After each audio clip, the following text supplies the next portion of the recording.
welcome. Today we are talking about how to get your kids to clean up. So we recently had a team meeting at Mindful Mama Mentor and we talked about how frustrating it is to get kids to clean up. And as I had walked out to that team meeting, there was like a wrapper from camp from my kid. It's like, oh my gosh, how do we get our kids to clean up their messes and their toys and their stuff? Because it really impacts our quality of life, right? And they need to learn this stuff. So, but the thing is, you're probably experiencing this too, just as we are. And we experience this mess, and we want to be able to have not only a clean house, but we also are probably, many of us are experiencing, have feeling like you have to yell to get your kids to clean up the mess. And you want to experience, you want to have a clean house and a good relationship with your kids. Is this too much to ask, right? So we're going to talk about how to do that. So, one of the reasons why we have so much difficulty, there are a couple of reasons why we have so much difficulty. One of the first reasons is one of the easiest things to fix when we talk about this in Module 8 in Mindful Parenting is that um, we have most of us have way too much stuff, especially for kids. Kids have way too many toys. They probably have too many clothes. We generally have, if you're an American especially, we have too much stuff in our house. And our stuff may not have a clear home. So that's one of the reasons you may be experiencing this, that there's actually too much stuff available for your kids and they may not have a clear home. Another reason you may be experiencing this pain is that you haven't set clear expectations. Your child may not know the procedure of what to do with the jacket when they come home. Where does the backpack go? How have you walk them through those procedures? So you may not have set clear expectations, and you may not have been clear about your own needs. Have you talked about how does keeping a clean house affect you, and how does it affect everybody in the family, as far as like what you're able to do in the room, how you're able to enjoy the spaces, how much work you have to do, and even your mental health. So we need to be clear about those. And then the final reason that you may be experiencing this difficulty is that, and a lot of us have this, and I catch myself having this, is that a lot of us have an expectation of like instantaneous, um, it, you know, obedience from our kids. Even us, even people who are, we in mindful parenting we prize, wisdom and clear thinking over obedience, but that's still in there a little bit, this expectation that that kiddo is going to just jump up and be like, okay, mom, yes, mother, and run right over and clean up that thing. So I want you to look for if you're noticing some of these things.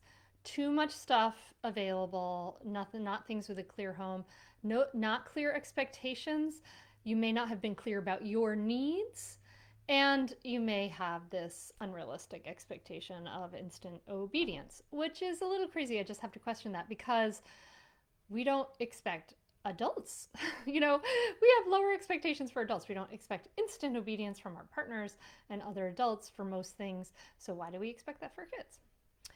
So the counterintuitive kind of fix to this problem of like feeling like you have to yell to get your kids to clean up their mess starts with you. The number one step always starts with you calming down your stress response. So as I've talked about here, our biological stress response makes it so that we can't access our whole brain, particularly our prefrontal cortex, where our problem solving and verbal ability and empathy is. So calming down and taking those steps, and we have tons of tools to do that in mindful parenting, and I'm going to give you a tool to stop yelling, calm down, my two favorite tools in the comments in the link below. But calming down your stress response so that you can think clearly is the number one best thing you can do. Chances are this is not an emergency. This is not an emergency, right? We get all like But we have to tell our nervous system that this is not an emergency, right? So that we can take a moment to breathe and pause. And when we can do that, then when we have access to our whole brain, we can ask ourselves, what does my child need to learn in this moment? What does my child need to learn in this moment? So, what your child may need to learn is, how does the behavior of the mess, leaving a mess around, how does that affect you? You may not have been clear about how it hurts you when you walk across the floor and you step on things, and that you could trip on things and fall. Your child may not know that it's hard for you to just relax and be patient and calm when there's mess everywhere, because it makes you feel unsettled. What does your child need to learn in that moment? Do they need to learn, how does this behavior affect you? Or maybe do they need to learn, how do we put things away, right? So when a child's learning any skill, whether it's putting things away or whatever it is, the steps are, first we do it for them, then we do it with them. So that's okay. It may take a while to learn that with them. Then they do it and we watch them, and then finally they do it independently on their own. So do they need to learn how to do this thing? You need, in this moment, the fix is first calming down that stress response, so you can ask yourself that question. And then what you're really needing after calming down that stress response is really clear communication and conflict resolution based on needs, right? So you have a conflict, you have to want to resolve this conflict by sitting down and having a conversation with your kid, maybe not in that moment, maybe in a different moment, about what are the needs that you have? What are the needs that your child's does your child have, and how can you meet those needs? And then you want to come up with some clear expectations. So in my house, my daughter's my one daughter has the job of vacuuming on the weekends. So our clear expectation is that the weekend goes from Friday afternoon to Sunday night. And so I have to check myself then on Saturday afternoon when I'm like, the floor's a mess. I have to check myself and allow her to wait until Sunday night, because that's our clear expectation, is that's when that job will be done. Okay, so we need clear expectations about when that job needs it done. If you see something and you've asked them to do it and they say, in a minute, what do we do within a minute? We say, okay, how much time do you need? And then what I do is we have the Alexa, so I say, Alexa, set a timer for 5 minutes, and that's what we do. Okay, so we have clear communications. And then if that doesn't work, we move to win-win problem solving, right? So we solve problems based on our needs. So the other thing we need is less stuff,